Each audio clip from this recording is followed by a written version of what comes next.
Nama saya Irfan Soleh Hantara, pemilik Pawiro Bird Farm Jogja. Kita untuk memilih jenis merpati hias itu kita pilih sesuai spek kontesnya. Jadi kalau merpati penerbang kan biasanya kita pilih untuk nafasnya, dia kemampuan terbangnya, kemudian naluri, insting dan lain-lainnya. Kalau merpati hias itu kita cenderung milih untuk ya kecantikannya saja, sesuai spek kontesnya aja. Misalnya ini kita ambil contoh jenis river sewing ya. Ini sebetulnya jenis gondok yang kakinya bersimbar lebar. Kemudian dia di spek kontes itu kan ada hal-hal yang perlu kita perhatikan, terutama ini kacamata ninja ini harus ada dan harus rapi. Walaupun ini yang kita tunjukkan belum 100% kontes harus juara enggak ya, tapi minimal untuk mengetahui aja bahwa ini di atas ini harus ada topi dan ada lace putih ini yang rapi. Kemudian bentuk markingnya rapi atau gradasi warna antara merah, kalau misalnya merah sama putih atau hitam sama putih itu harus ada gradasi warna yang jelas, garisnya yang jelas. Kemudian sayap juga rapi, bersih, putih. Kemudian simbar pilih yang panjang dan bersih ya. Ini maaf, ini belum terawat, kurang terawat lah. Ini simbarnya udah cukup besar, ini masih pada tumbuh terus besar sampai sini. Bodinya besar, nanti kalau kita taruh gondoknya juga besar. Kemudian tegak, bagus. Kemudian ekor juga kita pilih yang tanpa bercak, atau ini kalau misalnya itu coklat ya coklat semua, kalau misalnya itu hitam ya hitam semua, jangan ada salah satu bulu yang putih atau warna lain, itu nanti akan mengurangi nilai. Begitu juga nanti kesehatan burung, harus kita pilih burung yang sehat, yang tanpa ada kutunya, bulunya juga yang menggilap dan halus, itu nanti yang sesuai kontes. Jadi kalau merpati hias yang sesuai spek kontes.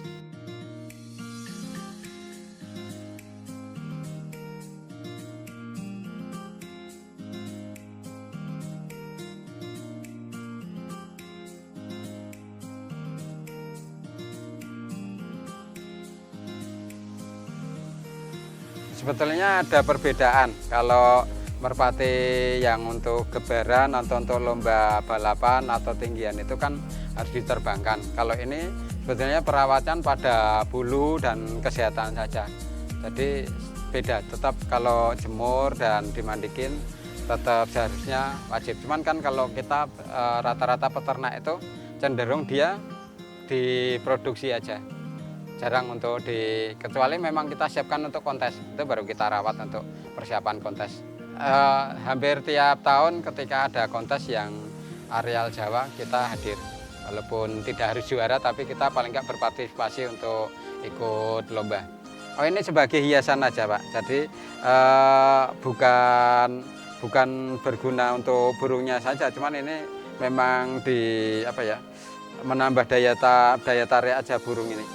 Jadi burung ini kok bisa jenisnya macam-macam, itu sebetulnya juga ada sejarahnya. Jadi merpati hias ini kalau orang menyebutnya kadang rekayasa genetika atau kawin silang dengan jenis lain atau apa, sebetulnya enggak. Ini semua jenis merpati hias itu asal mulanya adalah dari rock pigeon atau merpati batu atau Columbidae. Kalau bahasa latinnya itu adalah burung yang dikembangkan atau diseleksi breeding, kemudian terjadilah bentuk-bentuk yang beraneka warna, bukan dari kawin silang atau adalah seleksi breeding. Jadi tetap sama merpati yang ada kelainan atau induk-indukan terseleksi yang bagus, akhirnya menghasilkan burung-burung yang beda-beda atau yang bagus-bagus sesuai keinginan peternak yang diinginkan, yang mengembangkannya seperti ini.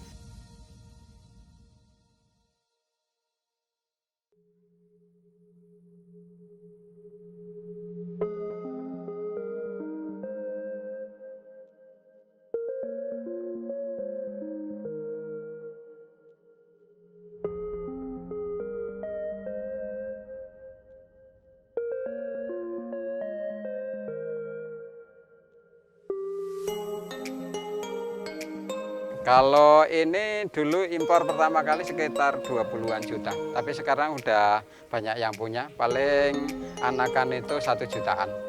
Kalau indukan masih sekitar 2 jutaan. Kalau jenis ini. Mengetahui jenis kelamin. Oh ya, untuk jenis kelamin burung biasanya kita lihat dari gerak-geriknya. Kalau dia itu gaya, bekur, kemudian ngerayu betina itu jantan, tapi ada ciri-ciri khusus yang bisa kita cek di tulang kloaka sini. Tulang kloaka ini kalau kita cek ada semacam tulang yang bentuknya gini, kayak capit udang gini. Nah, dia kalau itu mepet gini, itu biasanya dia jantan, tapi kalau dia agak longgar dan lentur, ini betina. Itu salah satu kalau dipegang. Itu biasanya terjadi di beberapa unggas kayak terkukur, puter itu juga begitu. Tapi kalau kita yang merpati hias cenderung kita bekurkan atau kita lihat perkembangannya. Kalau udah dewasa pasti dia kalau jantan pasti bekur dan mulai merayu betina. Kalau impornya dari beberapa negara, Pak, misalnya dari Eropa, kemudian dari kalau yang terdekat kita dulunya dari Malaysia, kadang dari Thailand gitu. Kalau asal mulanya ini kan dikembangkan di beberapa negara, jadi nggak kayak merpati kita ya. Kalau merpati kita Josungut itu dari Jawa, kemudian Pajar dari Jawa Timur, itu enggak. Kalau ini dari beberapa negara, mungkin Eropa atau apa, saya kurang tahu yang mengembangkan khusus ini. Menyeleksikan breedingnya di sana.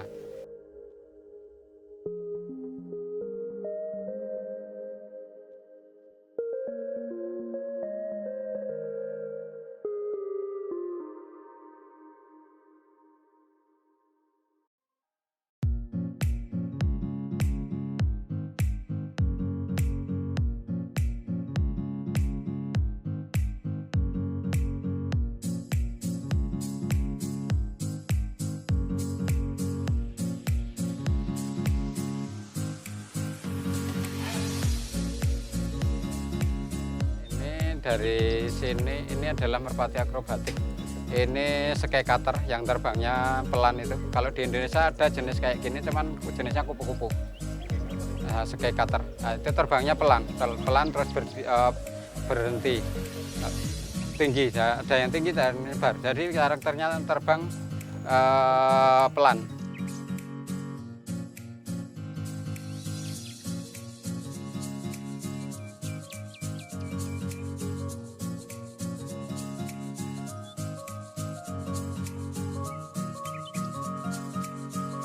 Jenisnya sky cutter. Ini sayapnya biasanya panjang. Dan ini kalau terbang ini sayap ini biasanya nggak ada sama sayap yang satunya. Tinggi dan terbangnya pelan. Harganya berapa? Kalau kayak gini sekarang masih 1,5 juta. Sepasang remaja. Ada yang pelatihan? Enggak, ini tinggal diumbar nanti ini. Sudah diterbang, jadi kita pakai trap ini, kita dibuka, biasanya kita buka. Ini merpati hias.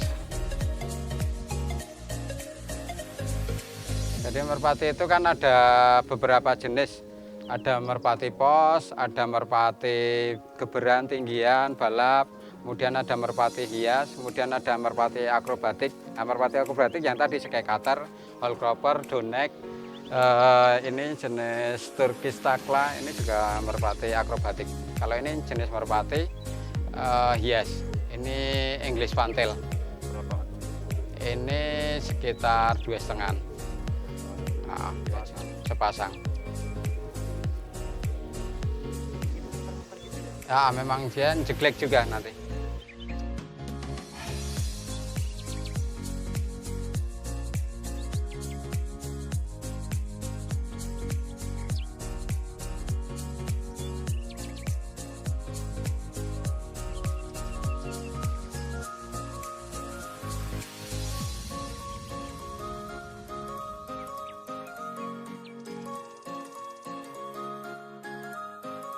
Iya, simbarnya bawahnya memang lebar, kayak itu kayak swallow, kemudian sama lahor itu juga bersimbar. Ini nanti beda lagi. Ini juga ada simbarnya, cuman tipis.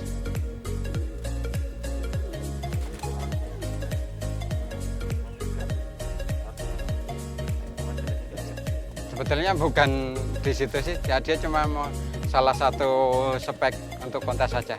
Dia nggak pengaruh untuk dia bersimbar atau enggak, itu tetap betinanya tetap suka. Ini beda, ini English Potter. English Potter kakinya tinggi, ada simbarnya kecil, kemudian gondoknya juga besar gitu, ramping. Jantan betina sebetulnya gondok itu, nanti cuman pas birahi sama ininya enggak, kondisi-kondisi tertentu dia melembung semua.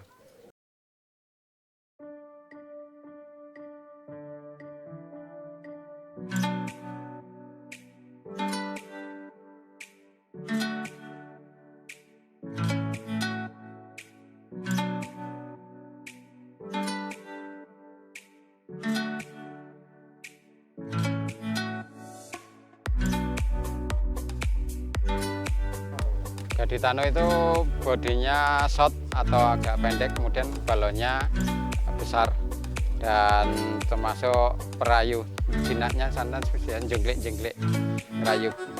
Lawan jenisnya biasanya gini kan main. Cenderung agak karakternya agak jinak dan tukang rayu. Ada bawah ada banyak. Kalau ini akrobatik, ini Turkish takla. Ini balonnya lebih besar mana? Atau ke situ dulu? Ini Turkish takla. Ini masuk ke jenis merpati akrobatik.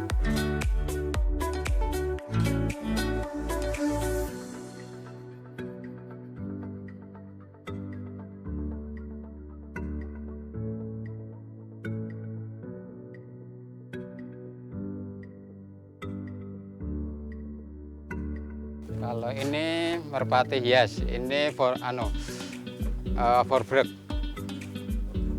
Ya, Vorbrug itu markingnya di sayapnya aja. Jadi nanti perbedaan merpati yang bagus itu seperti sana. Kalau yang ini kan ekornya masih ada hitamnya ini.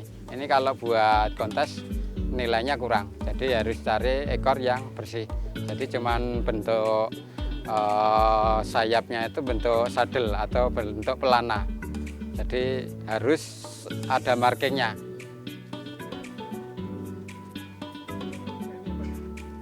Harus jedal. Ini bisa lebih besar lagi. Ini kondisi ini mungkin baru panas. Ini Hallcroper. Ini gondok yang selam. Kalau tadi kan kipas selam. Kalau ini gondok yang selam.